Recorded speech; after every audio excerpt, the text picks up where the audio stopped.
Hello students. तो कैसे हैं आप सभी? आई होप आप बहुत अच्छे से होंगे और एग्जाम्स की प्रिपरेशन में लगे होंगे। तो आज की क्लास में सी टेट पेपर नंबर 2 का बहुत इंपॉर्टेंट टॉपिक आपके लिए लेकर आई हूँ और ये सिलेबस के अकॉर्डिंग आपके लिए मैं टॉपिक्स लेके आ रही हूँ। तो बहुत इंपॉर्टेंट टॉपिक है। प्लीज इस टॉपिक से रिलेटेड जितने भी क्वेश्चंस बनते हैं वो भी मैं आपके लिए लेकर आई हूँ। तो इस क्लास को एंड तक जरूर देखिएगा। टॉपिक का नेम है भारत की प्रमुख जनजातियां, मेजर ट्राइब्स ऑफ इंडिया। और ये एक ऐसा टॉपिक है जिससे हर एग्जाम में कोई ना कोई 2 या 3 क्वेश्चंस जो है वो पूछे ही जाते हैं। चलिए आज की क्लास शुरू करते हैं। क्लास शुरू करने से पहले मैं आपको बता दूं कि अगर आपने अभी तक चैनल को सब्सक्राइब नहीं किया है या फिर आप चैनल पर नए आए हो तो प्लीज चैनल को जरूर सब्सक्राइब कर लीजिए, क्योंकि इसी तरह की बहुत सारी क्लासेस अभी तक इस चैनल पर आनी है और पहले भी बहुत सारी क्लासेस जो है इस चैनल पर मैं सी टेट के रिगार्डिंग बना चुकी हूँ और ये सभी क्लासेस सिलेबस के अकॉर्डिंग है। तो आपके लिए बहुत इजी रहेगा सी टेट को क्वालिफाई करना। चलिए शुरू करें। तो आज की क्लास का जो टॉपिक रहेगा मेजर ट्राइब्स ऑफ इंडिया, यानी कि भारत की प्रमुख जनजातियां कौन कौन सी हैं। तो सबसे पहले तो हमें पता होना चाहिए कि ट्राइब आखिर है क्या, जनजाति क्या है। ट्राइब क्या है, जनजाति होती क्या है। सबसे पहले तो हमें ये पता होना चाहिए कि ट्राइब किसे कहा जाता है, जनजाति किसे कहा जाता है। तो यहाँ पर हम देखेंगे कि जनजाति लोगों का वह समूह है जो एक निश्चित भौगोलिक क्षेत्र में निवास करता है, जिनकी अपनी विशिष्ट संस्कृति, भाषा, रीति रिवाज और सामाजिक संगठन होता है। इन्हें भारतीय संविधान में अनुसूचित जनजाति यानी कि शेड्यूल्ड ट्राइब एसटी कहा गया है। ठीक है। तो ये जो लोग रहते हैं इनका अपनी रीति रिवाज होते हैं, अपनी एक सामाजिक संगठन रहता है, अपनी संस्कृति रहती है, अपनी ही भाषा रहती है। और भारतीय जो संविधान है उसमें इसको अनुसूचित जनजाति कहा गया है, यानी कि शेड्यूल्ड ट्राइब इनको कहा गया है। ठीक है। तो ये आपको आई होप की जनजाति का अर्थ आपको समझ में आ गया होगा। तो ऐसा नहीं है कि इस क्लास में आपको थ्योरी ही देखने को मिलेगी। सबसे पहले तो हम इस टॉपिक से रिलेटेड थोड़ी सी थ्योरी मतलब पढ़ लेंगे, यानी कि इस टॉपिक को क्लियर करेंगे कि आखिर ये टॉपिक है क्या और इससे रिलेटेड कौन कौन से क्वेश्चन जो है वो हमें एग्जाम में देखने को मिल सकते हैं। उसके बाद हम 20 MCQs भी लगाने वाले हैं इसी टॉपिक से रिलेटेड। तो प्लीज क्लास में पेशेंस के साथ जरूर बैठिए एंड तक और चैनल को जरूर सब्सक्राइब कर दीजिए अपने फ्रेंड्स के साथ, या कोई आपका रिलेटिव है, आपका कोई नोन है जो सीटेट की एग्जाम की प्रिपरेशन कर रहा है, तो उसके साथ क्लास को जरूर शेयर कर दीजिए और क्लास को लाइक भी कर दीजिए। चलिए आगे देखते हैं। आगे है कि संविधान में उल्लेख। हमने ये पढ़ लिया कि भारतीय संविधान में इनको जो है वो ये जो जनजाति है इसको अनुसूचित जनजाति कहा गया है। ठीक है। तो हमें ये भी पता होना चाहिए कि संविधान में इसका उल्लेख है कहाँ पर। तो भारतीय संविधान जो है उसके अनुच्छेद 342 के तहत राष्ट्रपति द्वारा किसी जनजाति को अनुसूचित जनजाति जो है वो घोषित किया जा सकता है। मतलब कि 342 आर्टिकल जो है उसमें राष्ट्रपति जो है वो किसी भी कास्ट को, जिनको लगता है कि इनकी अपनी रीति रिवाज है, इनकी अपनी सामाजिक संगठन है, इनका अपना विशिष्ट संस्कृति है, भाषा अलग है और ये जो समूह है ये किसी विशेष भौगोलिक क्षेत्र में निवास करता है, तो राष्ट्रपति के पास एक पावर है कि वो किसी भी जाति को जनजाति को अनुसूचित जनजाति जो है वो घोषित कर सकते हैं, यानी कि एसटी का दर्जा उनको दे सकते हैं, शेड्यूल्ड ट्राइब उसको बना सकते हैं। तो आर्टिकल आपने जरूर याद रखना है।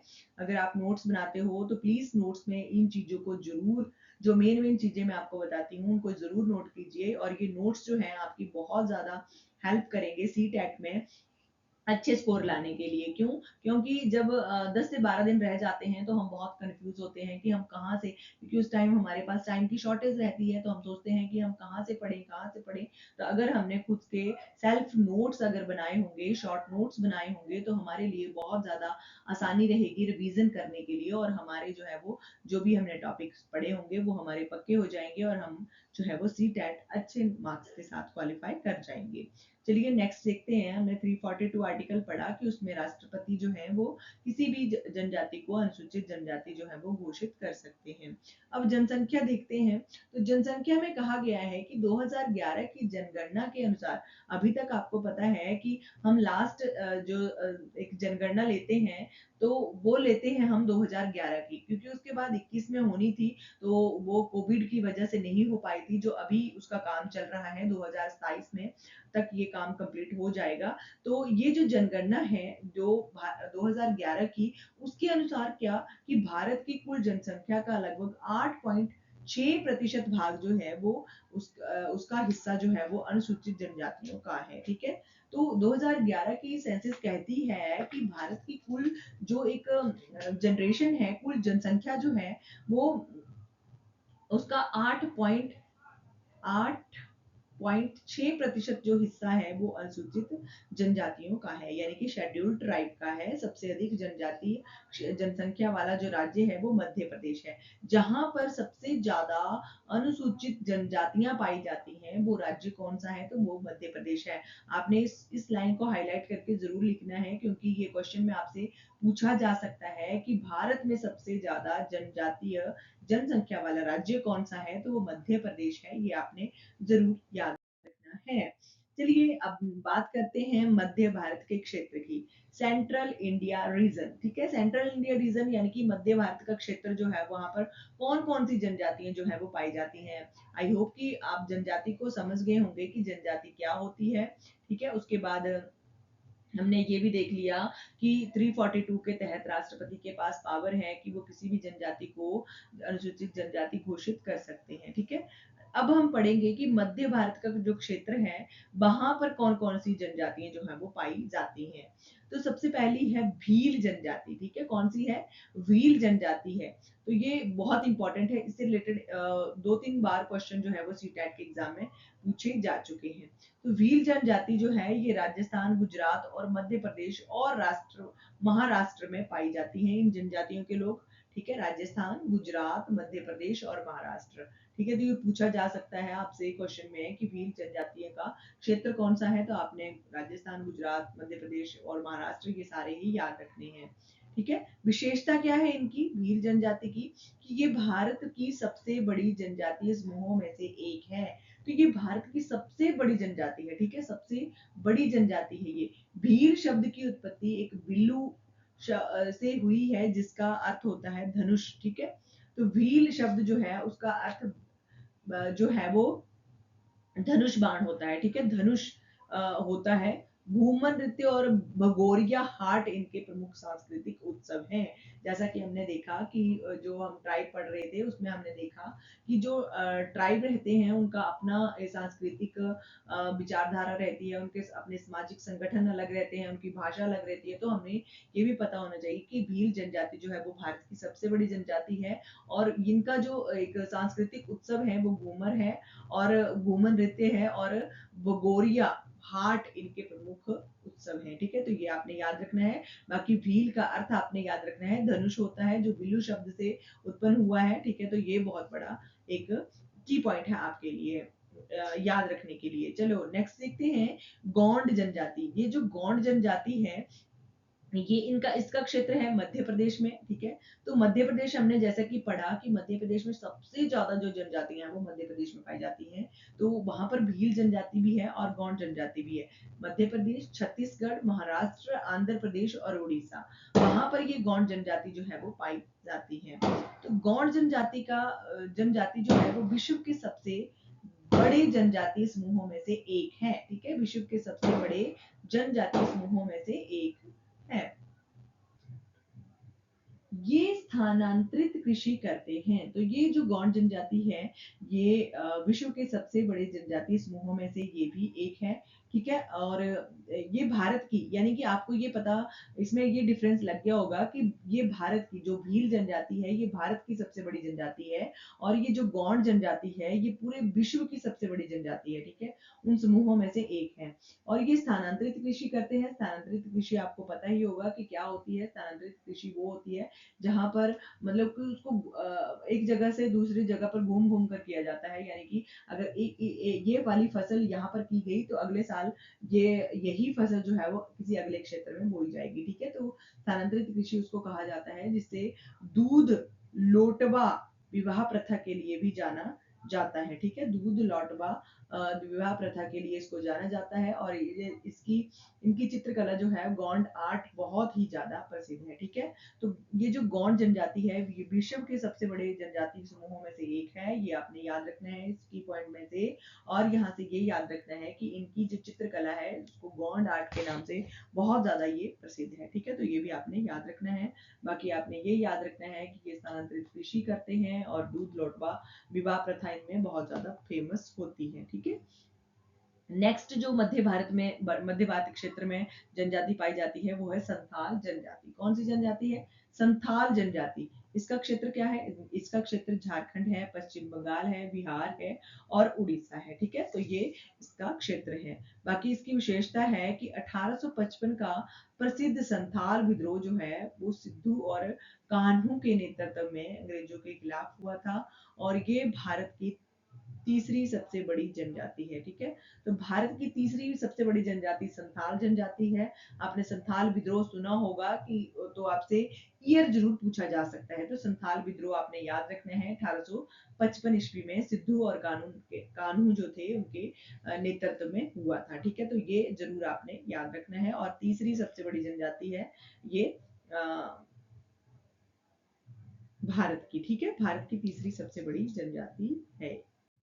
नेक्स्ट क्वेश्चन आता है यहाँ पर कि दक्षिण भारत के क्षेत्र में, अब हम देखेंगे साउथ इंडिया रीजन जो है वहां पर कौन कौन सी जनजातियां पाई जाती हैं। अभी हमने सेंट्रल इंडिया रीजन के देखी, हमने मध्य भारत क्षेत्र की जनजातियां देखी। अभी हम साउथ इंडिया रीजन की जनजातियां भी पढ़ लेते हैं। तो टोडा जनजाति है जो दक्षिण भारत में पाई जाती है, वो है टोडा जनजाति, जो बहुत फेमस है वहां पर। तो ये तमिलनाडु की नीलगिरी पहाड़ियों पर पाई जाती है। ठीक है, तमिलनाडु की नीलगिरी पहाड़ियों पर ये टोडा जनजाति पाई जाती है, और इसकी विशेषता ये है कि ये लोग मुख्य रूप से भैंस का पालन करते हैं, और इनके समाज में बहुपति विवाह जो है वो की प्रथा ऐतिहासिक रूप से पाई जाती रही है, और इनके जो घर हैं वो अर्धवेलनाकार यानी कि डोगले आकार के होते हैं। ठीक है, तो ये भी जरूर आपने याद रखना है। तो विशेषता इसकी सभी इंपॉर्टेंट है टोडा जनजाति की, कि यहाँ पर जो स्त्रियां हैं वो बहुपति विवाह की प्रथा यहाँ पर चलती है। ऐतिहासिक रूप से यहाँ पर यही जो प्रथा है वो पाई जाती है, और इनके घर जो हैं वो डोगले यानी कि अर्धवेलनाकार आकार के होते हैं। ठीक है, तो ये भी आपने याद रखना है। और ये भैंस का पालन करते हैं। पाए कहाँ जाते हैं ये टोडा जनजाति? कहाँ पाई जाती है? तमिलनाडु के नीलगिरी पहाड़ियों पर। ठीक है, नेक्स्ट है चेंचू। चेंचू जनजाति जो है ये आंध्र प्रदेश, तेलंगाना और वहां पर पाई जाती है नल्लाम मलाई पहाड़ियों पर। ठीक है, नल्ला मलाई पहाड़ियों पर ये जनजाति चेंचू जनजाति पाई जाती है, और इसकी मुख्य विशेषता है कि ये मुख्य रूप से शिकारी और खाद्य संग्राहक, ठीक है, खाद्य संग्राहक हैं ये वाली जनजाति चेंचू जनजाति जो है ये शिकारी और खाद्य संग्राहक जनजाति है। नेक्स्ट है द्वीप समूह क्षेत्र। ठीक है, आईलैंड जो रीजन है वहां पर कौन कौन सी जनजातियां पाई जाती हैं? तो वहां पर है जारवा, ओंगे, सेटिनली और शॉम्पेन। ठीक है, ये सभी जनजातियां, शॉम्पेन से रिलेटेड क्वेश्चन भी एग्जाम में पूछा गया था, ये भी आपने याद रखना है। ऐसा नहीं कि टॉपिक इंपॉर्टेंट नहीं है, बहुत इंपॉर्टेंट टॉपिक है, और इससे रिलेटेड बहुत सारी बार जो है वो सीटेट के एग्जाम में क्वेश्चन पूछे गए हैं। तो शॉम्पेन जनजाति जरूर पूछी जाती है, और ऐसा पूछा गया था कि शॉम्पेन जनजाति कहाँ पाई जाती है? तो ये आपने याद रखना है, ये द्वीप समूह क्षेत्रों में पाई जाती है शॉम्पेन जनजाति। ठीक है, ये जो जनजातियां हैं ये अंडमान और निकोबार द्वीप समूह जो है वहां पर ये पाई जाती हैं। कौन कौन सी हैं? जराबा, ओंगे, सेटिनली और शॉम्पेन।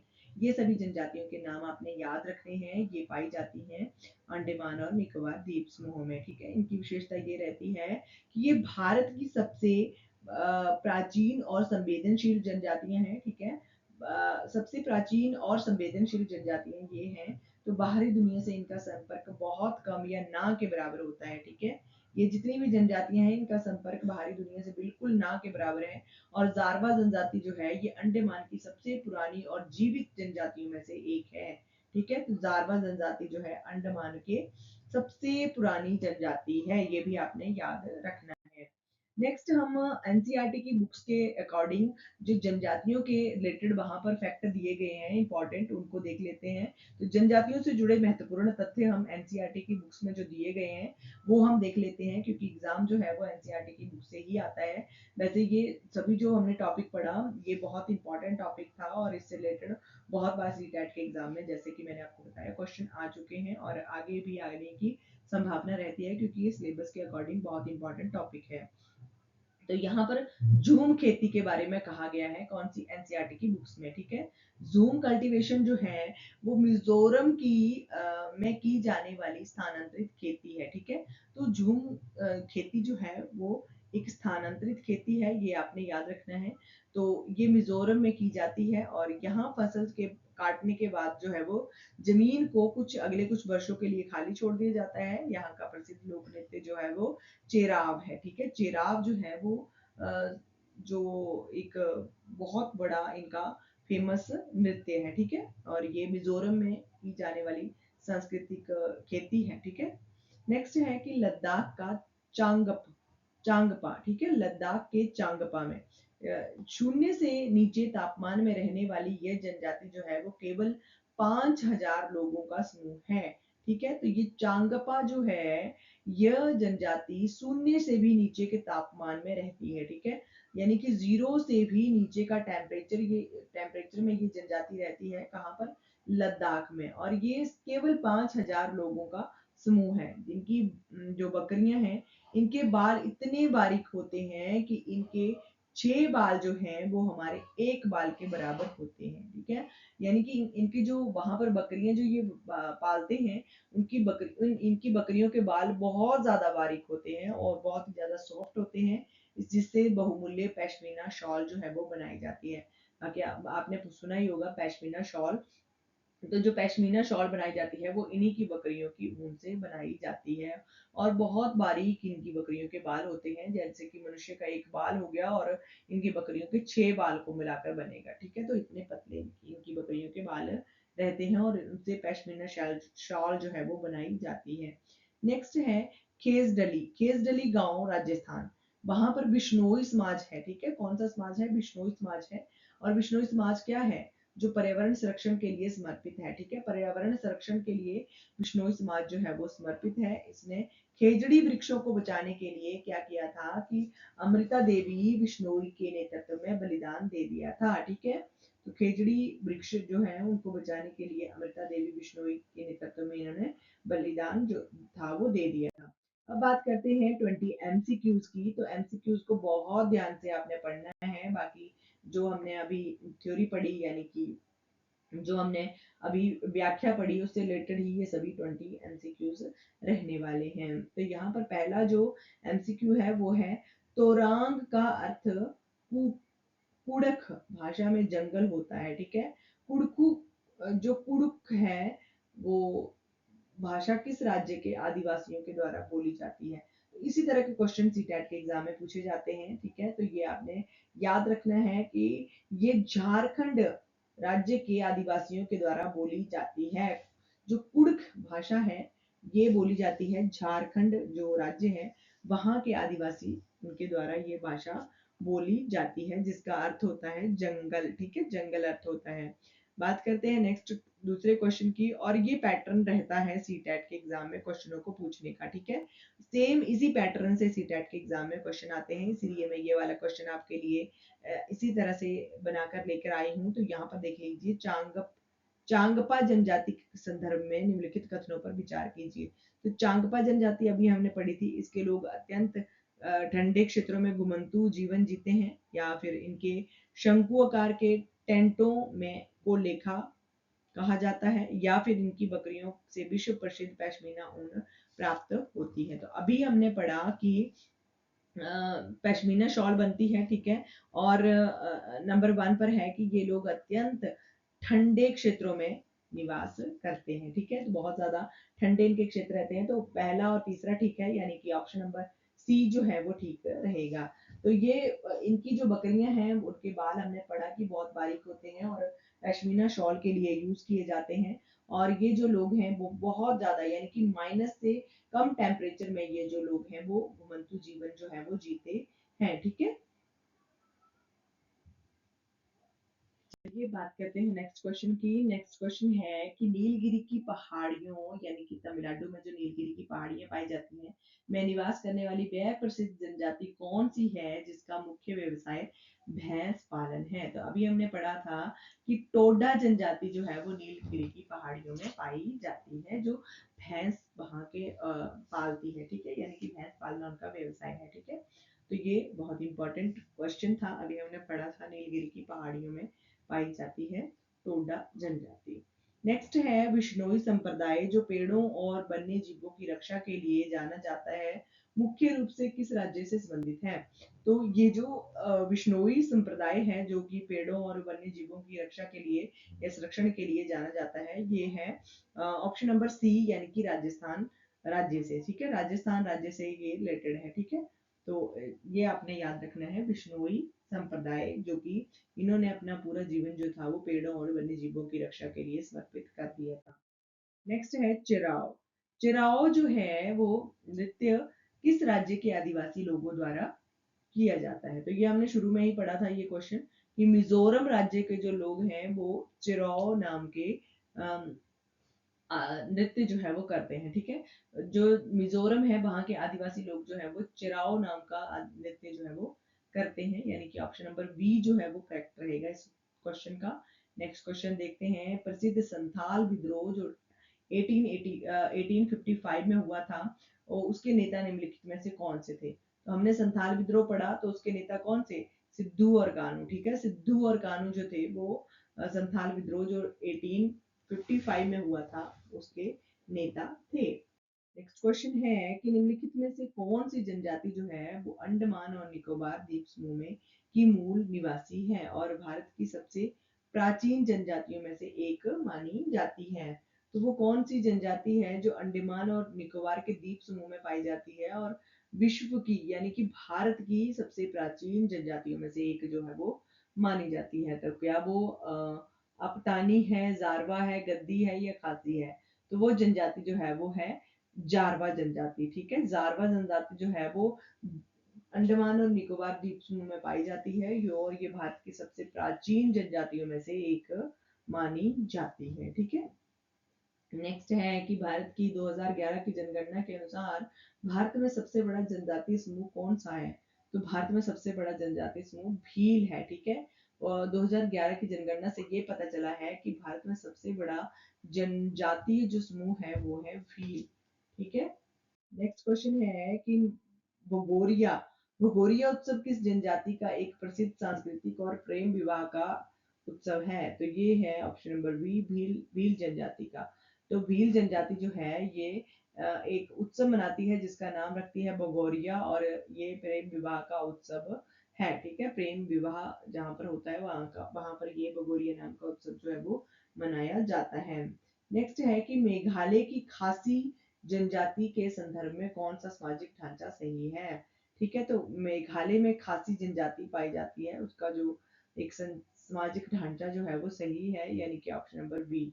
ये मात्र सत्तात्मक समाज यहाँ पर रहता था मेघालय की खासी जनजाति में। ठीक है, मेघालय की जो खासी जनजाति थी उसमें मात्र सत्तात्मक समाज जो था वो रहता था। ठीक है, नेक्स्ट है कि झूम कृषि जो शिफ्टिंग कल्टीवेशन है उसके संदर्भ में कौन सा कथन सही है। तो कथन नंबर बी, ये फसल काटने के बाद जमीन को कुछ वर्षों के लिए खाली छोड़ देते थे। ठीक है, तो ये हमने अभी पढ़ा था थोड़ी देर पहले ही कि जब वो फसल काट ली जाती है तो उसके बाद ये उस जमीन को कुछ सालों के लिए छोड़ देते थे और अगली जमीन पर फसल करना शुरू कर देते थे। जैसे ही वो भी जमीन थोड़ी सी पुरानी हो गई तो फिर से और आगे आगे आगे इसको इसको ये कहते थे झूम कृषि। ठीक है, तो ये मतलब कि जमीन को खाली छोड़ देते थे, एक जमीन पर बार बार लगातार फसल नहीं बोते थे। ठीक है, नेक्स्ट है क्वेश्चन कि लद्दाख के चांगपा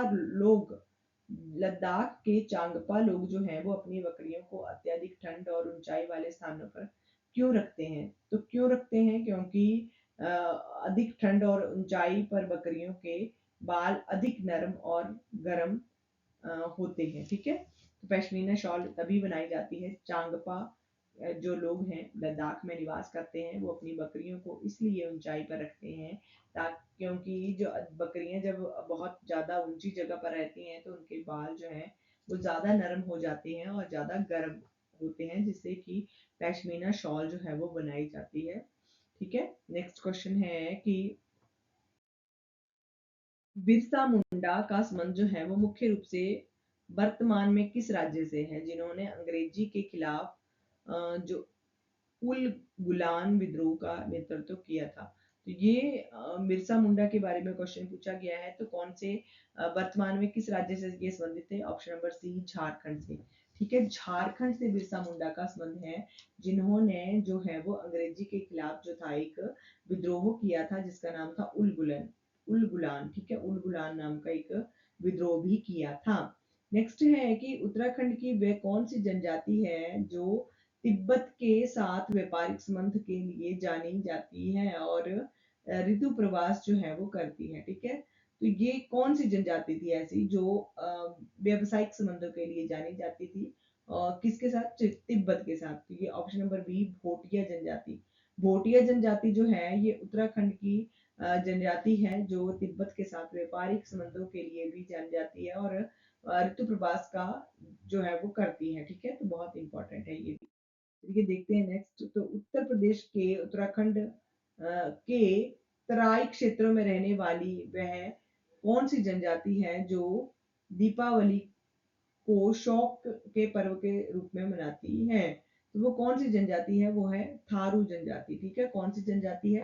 थारू जनजाति है। ठीक है, नेक्स्ट क्वेश्चन है कि भारत में किस राज्य में अनुसूचित जनजाति यानी कि एसटी शेड्यूल्ड ट्राइब जिसको कहा जाता है उसकी जनसंख्या प्रतिशत उसके कुल राज्य की जनसंख्या की तुलना में सबसे अधिक है? तो केंद्र शासित प्रदेशों को छोड़कर बताना है आपने कि कौन सा ऐसा राज्य है जो जिसकी जो एसटी जनसंख्या की प्रतिशत है वो उसके कुल राज्य की जनसंख्या की तुलना में सबसे अधिक है। ठीक है, तो वो ऑप्शन नंबर बी मिजोरम। ठीक है, मिजोरम जो है वहां पर बहुत ज्यादा जनजाति जो है वो पाई जाती है। ठीक है, क्वेश्चन की चांगपा जो जनजाति के संदर्भ में रेवो क्या है?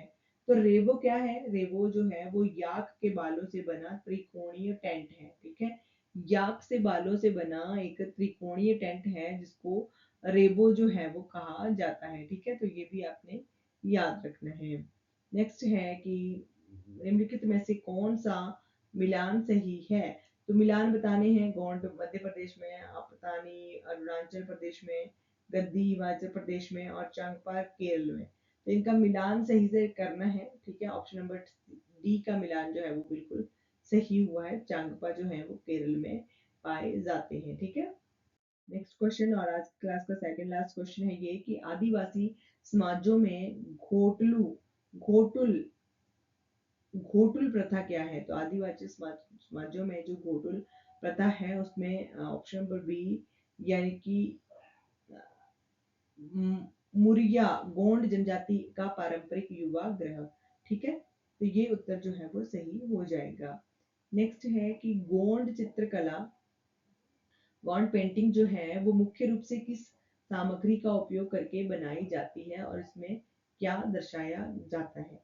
तो ये जो गौंड जनजाति है ये किसका प्रयोग करके बनाई जाती है? ये बनाई जाती है प्राकृतिक रंगों से, प्रकृति और पेड़ पौधों और पशु पक्षियों से। ठीक है, ये पशु पक्षियों से पेड़ पौधों से रिलेटेड है और ये प्राकृतिक रंगों से बनाई जाती है। ठीक है, ये जो पेंटिंग है गौंड पेंटिंग ये प्राकृतिक रंगों से प्रकृति के रंगों से बनाई जाती है और पेड़ पौधे पशु पक्षियों की जो पेंटिंग है वो बनाई जाती है इसमें गौंड चित्रकला में जो सबसे फेमस है। तो आई होप कि आपको ये क्लास अच्छी लगी होगी और बहुत अच्छे अच्छे क्वेश्चन आज की क्लास में हमने पढ़े। बाकी थ्योरी भी हमने बहुत अच्छे से एक रीड कर ली है जिसमें हमने जनजातीय के बारे में जाना कि भारत में कौन कौन सी जनजातियां पाई जाती हैं और हमने ये जाना कि जो एनसीईआरटी की बुक है उसमें कौन कौन से इम्पोर्टेंट मतलब टिप्स दिए गए हैं इस टॉपिक से रिलेटेड।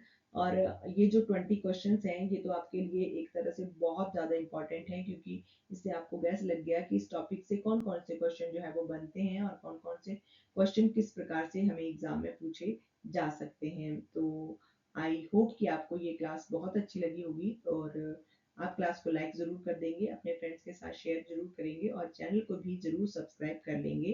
तो आज की क्लास के लिए बस इतना ही। Thank you for watching. मिलते हैं नेक्स्ट क्लास में।